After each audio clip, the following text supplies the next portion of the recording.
Okay, guys, welcome to the Monday Directions. Just doing some notes today.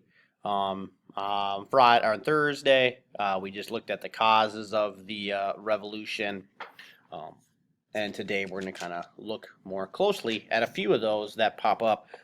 Hopefully, all of the ones on your list we'll talk about if you're looking at the right list. But yeah, we'll just kind of dive in here. Before we get into the actual revolutionary stuff, we got to look at these causes. So we're just going to do about 20 slides today. And this kind of section of our notes is called The Broken, the Taxed. So kind of talking about the colonies. So here's where we're at after the French and Indian War. England in debt due to war. Fighting the French and Indian War was very expensive for England, and King George III saw the colonies as his ticket out of debt. We've kind of talked about this before, as we can see there. Paying for the war, King George began to create ridiculous taxes that the colonists would have to pay. The idea was that this tax money was going to go back to England to help it recover some of the money it lost during the French and Indian War. The colonists quickly grew very angry about the taxes and they are now being forced to pay. So again, taxes, right? The money collected by the government to pay for its services. So all the stuff that the government does, it does not just do it charitably. The people pay a little bit of their paychecks. Even now, we pay money from our paychecks to help go to government-run institutions like, I don't know, like the DNV and different things like that. I just always go back to the DNV. So let's look at some of these taxes that are going to be like pushed upon the colonists. So after the French and Indian War, the British applied 3 new taxes within 5 years. The first of those few taxes is called the Sugar Act, or the Sugar and Molasses Act. It's a major source of money for colonists was tax, because a lot of molasses was really popular and used in a lot of materials and foods back then. So molasses was kind of a pretty popular product. So taxing it was going to be very good.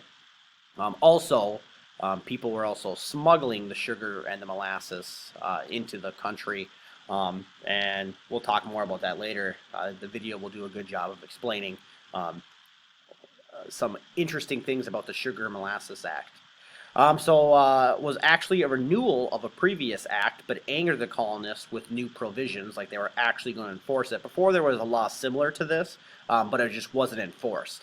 So when they actually put this law in, I believe the tax even went lower, but they're actually going to enforce it. So instead of basically getting taxed $0, now you're getting taxed, $1, $2, and that's obviously going to anger people because you're literally raising their taxes. Here's some big parts of it if you want to jot down. Forbid the colonists from trading with any other nation. So basically, you could only trade with England, thus giving England a monopoly, which we know you could basically set the price and people have to pay for it. Traders now had to keep detailed records. This was just going to help with the smuggling and kind of the laundering of the money and kind of cooking the books.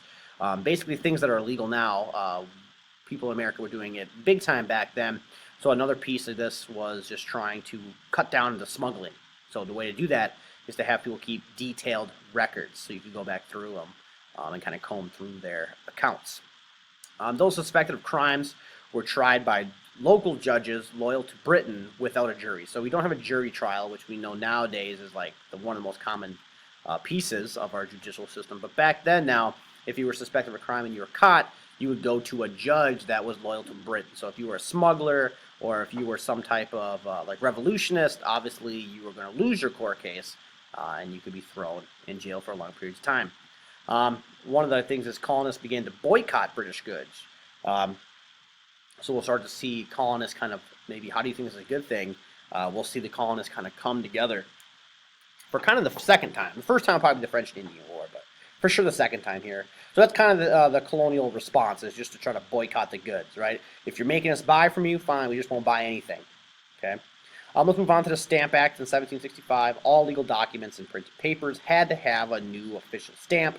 Was viewed as the highest revenue building tax because, again, any single paper that was going to be printed had to have the royal seal, and we'll talk about that later. As soon as the tax was approved by Parliament, British officials sent out tax collectors called stamp agents. So these stamp agents were going around and basically being the enforcement of the law. Says a lot itself. Lastly, this is the indispensable duty of these colonies to the best of sovereigns to their mother country and to themselves to endeavor by a loyal and dutiful address to his majesty and humble applications to both houses of parliament. Just kind of saying it's our duty to kind of do these things, to pay these taxes. Translated lastly, it's the central duty of these colonies to be good of the king, for the good of Britain, and to themselves to try to be loyal and dutiful to his majesty and respect the laws of both the houses of parliament. Right? So just saying it's our duty to be good to the king, which will then be good to Britain. Since we are technically British, it'll be good for ourselves. So they're kind of doing like a connect the dot situation here. But we're starting to see colonists stop kind of thinking as themselves as British, and they'll start kind of seeing themselves as something totally different. Because again, it's been the people who have been in the colonies now, it's been generations. So they're starting to really lose that tie to Britain. So here's the royal stamp. Obviously, it's pretty complex, so it can't be copied. So it's very similar to like the dollar bill today, right? It's tough to counterfeit. They made it so complicated and made from different materials. Here it's just a special stamp. You have to have this stamp on it in order to have things printed like newspapers. So the boycott. Refusal to buy goods or have dealings with a country or other entity. The colonists boycotted or refused to buy or sell British goods, and this comes back to the taxes. Our response is normally to boycott. Anytime a new tax gets put in, the colonies normally are going to boycott it, and a group that helps lead these boycotts is kind of the pre-revolutionary group.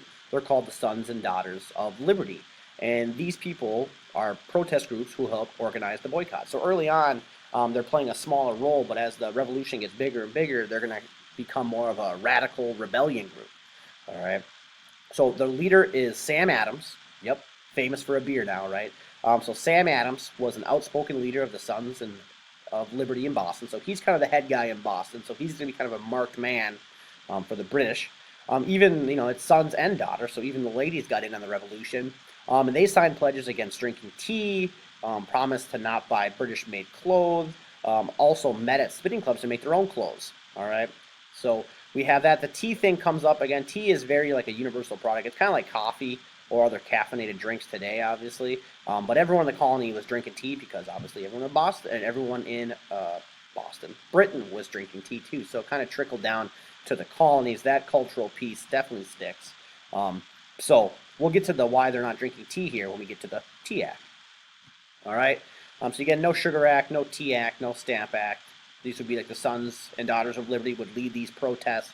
And again, kind of organize all the people who wanted to be a part of the rebellion. And again, right now, at this time, guys, they're not even thinking about a war. They're just thinking about we don't want to have taxes. So it's kind of funny how it goes from like we don't want, you think these taxes are ridiculous to let's go for independence. That takes a while. As time goes on with these acts and different taxes, eventually the people just start to figure out, hey, maybe it's just better if we were our own country. But like during this time right now that we're talking about, no one's thinking of like a full-fledged revolution. People are just trying to find a way to get the taxes thing taken care of. One way to do that is with these tax collectors or these stamp agents would come out, and what people would do is eventually they got so upset that they would take these people and they would tar and feather them. And in this case, they were pouring boiling hot tea down their throats. So these stamp agents and these tax collectors are starting to get like severely hurt. I don't know if you know about the tar and feathering. People kind of seem like it's a funny thing, but imagine someone pouring hot tar on you. Now the thing is, when that tar solidifies, now you have tar on you, and you have to get it off. But when you peel the tar off, it takes the top layer of your skin off. So you're basically, once you take the tar off, you're kind of skinning someone alive. So it's a very brutal and a very painful process to go through, obviously. All right, so that's what happened with some of these stamp agents and collectors. I believe this is on the test. So make sure we know this one down. Right, tar, feather, potentially boil. They started just beating up the tax collectors. As you can see here, is this an appropriate reaction to rules you don't agree with? What do you do when you feel wrong? Do you lash out, or do you kind of just go with the flow? So again, they'll start like hanging them by their pants and hanging them in an effigy, which means like kind of like doing like the noose thing, but it's a doll. If you ever seen that before. So why are the colonists upset? Obviously, the continued taxation without representation. The colonists figured, yeah, I know that we're being taxed, but we would be able to handle it if we had a seat at the table and we're able to kind of give our point of view and actually have our opinion heard. since that's not happening and they keep getting taxed, obviously it leads to some bad blood, right? They believe it goes against their freedom of speech because if papers published opposing views are taxed, aren't they less likely to be published? You got to remember the Stamp Act is actually pretty expensive. It's like a pretty substantial amount of money to print papers now. So people are less likely to print them, right? So it's kind of one of those deals. And it just made things way more expensive. And again, like John Green talks about in the video too, but like you're kind of pissing off the people that use the most paper, who are the people you do not want to piss off. People who own newspapers and lawyers. So people that really are going to try to get revenge on you either way they can. The newspapers, obviously, they can control the propaganda. They can print whatever they want. So if they start printing stuff against England, obviously it's going to rile up the colonists. Same thing for lawyers, right? We just kind of know the stereotype about lawyers, how they're always trying to get back at people. So that's kind of a deal here. You're kind of making the wrong people mad if you're England. Basically, England thinks that it's childish and thinks that we're supposed to be obedient and we're supposed to just bow down to England because we are English still. That's kind of their argument. Like, why are they putting up such a fuss? They are England. They're supposed to be helping England. The colonists respond, well, with mixed maturity. The government of several colonies, like Virginia and Massachusetts, issued statements to Britain demanding fair treatment. They hung the tax collectors in effigy. That's what I'm talking about with the doll and the hanging of the straw doll. Sam and Abigail Adams led the new Committee of Correspondence. So basically, there's these different groups, the Sons and Daughters of Liberty. They're going to start to kind of get together.